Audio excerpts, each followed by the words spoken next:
Bienvenue dans cette nouvelle édition du 12-15. Voici les titres. Retour au Tchad de plusieurs membres du Conseil patriotique des forces pour le changement. Après 10 ans d'exil, les membres du CPFC ont finalement rejoint le mouvement patriotique du salut, le parti du président Idriss Déby Itno. La situation humanitaire se dégrade en Centrafrique. Certains grands axes de circulation sont bloqués. Les associations peinent à venir en aide aux populations. Des faux carnets de vaccination circulent au Gabon. Les services de contrôle sanitaire renforcent leur contrôle. C'est le cas notamment à l'aéroport international Léon-Mba. Ils choisit l'exil pour s'exprimer, combattre parfois le régime par des armes. Aujourd'hui, ils sont rentrés au pays dans la légalité et adhèrent au parti de la mouvance présidentielle du Tchad. Les membres du CPFC, le Conseil patriotique des forces pour le changement, ont reçu ce jeudi à N'Djamena leur carte d'adhésion au mouvement patriotique du salut. Reportage de notre correspondant Daniel Aboki. Un geste fort et symbolique pour marquer le retour définitif au Tchad des membres du Conseil patriotique des forces pour le changement. Après plus d'une décennie d'exil d'où ils avaient même combattu le régime en place par les armes, les leaders de ce mouvement politico-militaire ont opté pour la paix et la reconstruction du Tchad. Depuis ce jeudi, ils font désormais partie de la famille du mouvement patriotique du salut, un regroupement politique qu'ils estiment le mieux pour bâtir le Tchad du futur. Nous avons décidé de faire la paix, une paix qui doit signifier quelque chose pour les Tchadiens qui ont connu tant de problèmes et tant d'années. C'est pourquoi nous sommes venus sans intermédiaire, sans condition, pour non seulement soutenir l'initiative et la politique de paix du président de la République, mais ainsi éviter à notre pays ce qu'il a connu de plus malheureux par le passé. La politique de la main tendue du président de la République, Idriss Déby Itno, porte ses fruits. Le retour au pays de ses leaders est un signal fort dans le processus de la renaissance, de la paix et de la cohésion nationale au Tchad. Ils ont aussi et surtout compris que le Tchad de l'émergence, le Tchad de la sécurité, le Tchad de l'amour, le Tchad du futur, sous Idriss Déby Itno, est un Tchad modèle.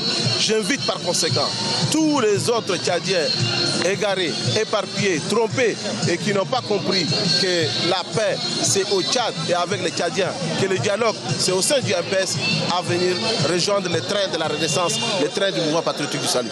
D'autres formations politico-militaires seraient encore en exil. Mais les autorités tchadiennes prônent le dialogue social pour leur retour au pays. Les nouveaux membres du MPS entendent apporter leur contribution pour le rayonnement du parti lors des échéances électorales prochaines prévues en 2015. Chaque jour, la crise franchit un palier supplémentaire en Libye. Le gouvernement libéral sortant, dirigé par Abdallah Al-Thani, refuse pour l'instant de céder la place au nouveau gouvernement dirigé par Ahmed Mitig. Malgré tout, le nouveau gouvernement s'est réuni ce jeudi en Conseil des ministres. Étant donné que le siège de la primature est toujours occupé par le cabinet sortant, la première réunion du nouveau cabinet s'est tenue dans un hôtel de la capitale libyenne, Tripoli.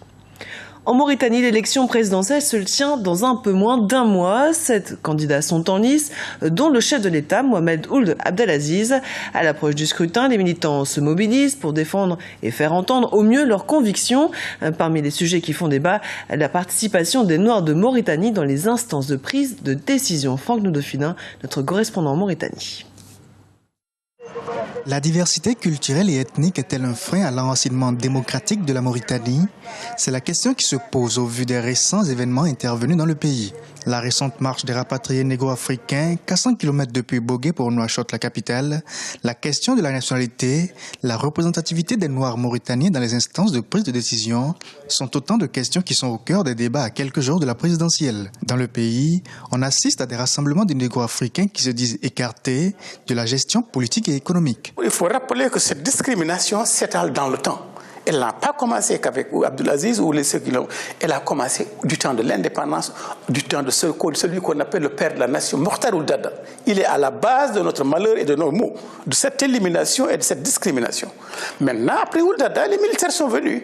Et chacun des militaires a consolidé ce système-là. Nous l'appelons le système d'exclusion. Il y a une communauté qui contrôle et le pouvoir économique, et le pouvoir politique, et le pouvoir militaire. Donc quand vous avez tout cela concentré au sein d'une seule et même communauté, ça pose problème. Cet avis n'est pas partagé par la Commission des droits de l'homme. Elle estime que l'État mauritanien est à l'écoute de sa population. Pour beaucoup, la diversité culturelle est un avantage pour la démocratie mauritanienne. Il n'existe pas de problème dans une ethnie séparée plus qu'une autre. Il existe des problèmes de pauvreté, il existe des problèmes de revendication. Et c'est tout à fait normal lorsqu'on les entend de cette manière, parce qu'aujourd'hui, il y a une véritable démocratie en Mauritanie qui s'exprime dans sa diversité, qui s'exprime jusqu'au porte de la présidence de la République. Le 21 juin prochain, la Mauritanie tient une nouvelle élection présidentielle. L'unité et la cohésion nationale restent les priorités du nouveau président qui sera élu. La traque contre Boko Haram se poursuit au Nigeria. Les autorités assurent savoir où se trouvent les 200 jeunes filles qui ont été kidnappées par le groupe terroriste, mais dit ne pas vouloir intervenir par la force pour leur sécurité. 4 jeunes filles sont parvenues à fuir leurs ravisseurs, mais d'après une source officielle, cette évasion daterait de plusieurs jours. Les parents ont en effet tardé à en faire l'annonce. Escalade de violence en Centrafrique. La capitale Bangui est paralysée en cause d'une attaque perpétrée ce jeudi dans une église du centre de la ville et qui a coûté la vie à 15 personnes. Plus aucun véhicule ne circule à quelques rares exceptions. La situation politique s'enlise. Les agences humanitaires peinent à acheminer leurs produits de première nécessité. Guillaume Durand. Les mouvements fréquents des hommes armés et les affrontements qui en résultent nuisent aux agences humanitaires mobilisées en République centrafricaine pour venir en aide aux populations. Les principales routes sont bloquées et les vols de denrées à la frontière avec le Cameroun se multiplient. Les violences observées à Kagabandoro, dans le nord du pays, ont même contraint certaines organisations à réduire leurs opérations. Quand il y avait d'abord les Séléka, on nous prenait les gasoils tout bonsoir, mais actuellement on ne connaît même plus qui est les autorités là-bas en Centrafrique.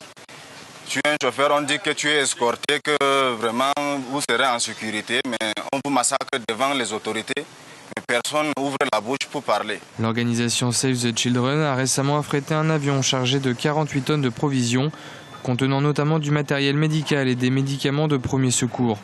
Ces provisions doivent permettre de mettre en place des cliniques sanitaires temporaires dans les camps où les populations ont trouvé refuge.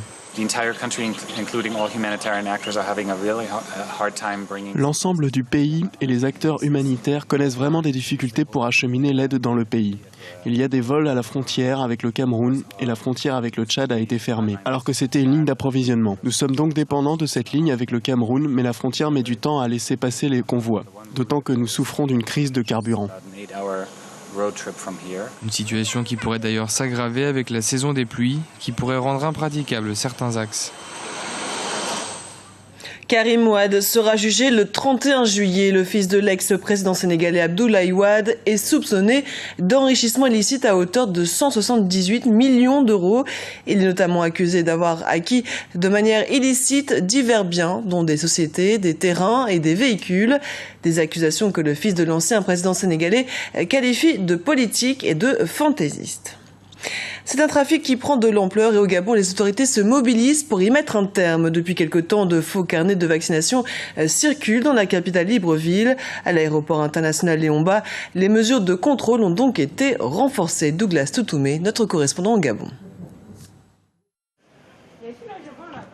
Depuis quelques semaines déjà, de vrais faux carnets de vaccination sont en circulation à Libreville.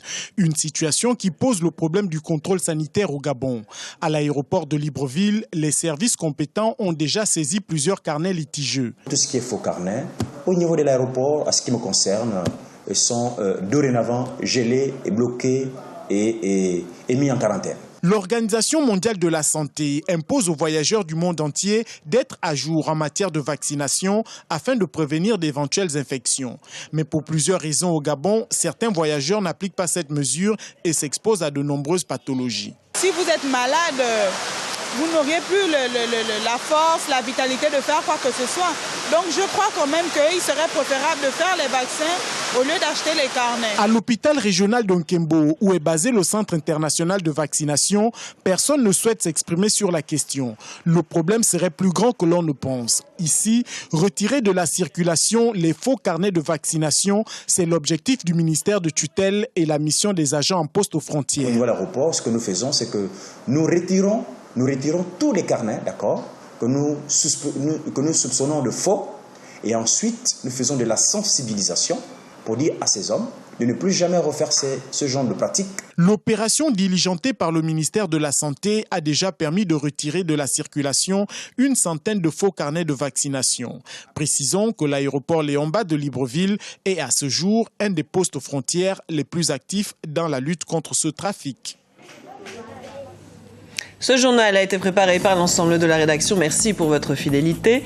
Dans un instant, une nouvelle édition du QG News sur Africa 24.